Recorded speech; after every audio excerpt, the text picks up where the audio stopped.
गॅसचा मोठा तुटवडा, पुढे बँकेतून पैसे काढणेही अडचणीचे. प्रकाश आंबेडकरांचा सरकारला सवाल. ताजा खबर 18 मराठी. नमस्कार मित्रांनो, स्वागत आहे तुमचे ताजा खबर 18 मराठी न्यूज मध्ये. आज एक मोठी ब्रेकिंग न्यूज घेऊन आलोय जी तुम्हाला थक्क करेल. गॅसचा प्रचंड तुटवडा आणि त्यामुळे पुढे बँकेतून पैसे काढणेही अडचणीचे होणार का, हा सवाल वंचित बहुजन आघाडीचे अध्यक्ष प्रकाश आंबेडकर यांनी थेट सरकारला विचारलाय. इराण जम्मू काश्मीरच्या प्रश्नावर आपल्यासोबत उभा राहिला, पण अमेरिका आणि इस्रायलने इराणवर हल्ला केला तरी भारत इराणच्या बाजूने नाही असे स्पष्ट झाले. इराणी जशी आपल्यासोबत मित्रता निभावली तशी जर आपण निभावली असती तर भारताला सुद्धा इराणने गॅस पुरवला असता. आज गॅस सिलेंडरचा तुटवडा आहे, तो कदाचित दिसला नसता. यामुळे सरकारने जीवनावश्यक वस्तूंचा कायदा लागू केला. आंदोलन करता येणार नाही असे सांगण्यात आले. ज्यांच्याकडे धोरण नाही त्यांच्याकडे जात आणि धर्म एवढाच अजेंडा आहे. ते आंतरराष्ट्रीय राजकारण करू शकत नाहीत. आणि सर्वात मोठा सवाल आता गॅसचा तुटवडा आहे. येणाऱ्या कालावधीमध्ये बँकेतून पैसे काढणे हे अडचणीचे होणार आहे. पुढे एप्स्टीन फाईलमध्ये नाव आलेले नरेंद्र मोदी भारताकडून ज्यांना जे सहाय्य घ्यायचे आहे त्या करारांवर मुकाटपणे सह्या करत आहेत. 23 तारखेला नागपूर येथील RSS मुख्यालयावर आंदोलनाच्या माध्यमातून मोहन भगवतला विचारणार की नरेंद्र मोदीला तुम्ही बाजूला का करत नाहीत. मोठ्या संख्येने नागरिकांनी 23 तारखेला नागपूर येथील RSS मुख्यालयावर आंदोलनात सहभागी व्हावे. मित्रांनो, याचा सरकारच्या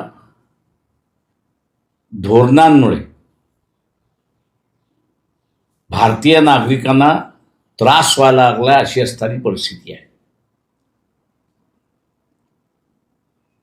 इराण आपल्याबरोबर जम्मू आणि काश्मीरच्या प्रश्नावरती उभा राहिला, परंतु अमेरिका आणि इस्रायल यांनी इराणवरती ज्यावेळेस हमला केला त्यावेळेस आपण इराणच्या बाजूने नाही असं स्पष्ट केलं. इराणचे जे मित्र आहेत, चायना आहे, त्यांना तेल पोचेल याची पूर्ण जबाबदारी इराणने घेतली. इराणने जशी मित्रता निभावली तर आपण सुद्धा मित्रता निभावली असती तर भारताला सुद्धा इराणने गॅस पुरवला असता अशी परिस्थिती आहे. आणि आज जो तुटवडा दिसतोय, गॅस सिलेंडरचा तुटवडा दिसतोय, तो कदाचित आपल्याला दिसला नसता. आता ह्या तुटवड्यामुळे शासनाने काय केलंय की इसेन्शियल कमोडिटीज ऍक्ट म्हणजे जीवनावश्यक वस्तूंचा जो कायदा आहे तो लागू केला आणि त्याच्याच बरोबर हे सांगितलं की आंदोलन तुम्हाला करता येणार नाही.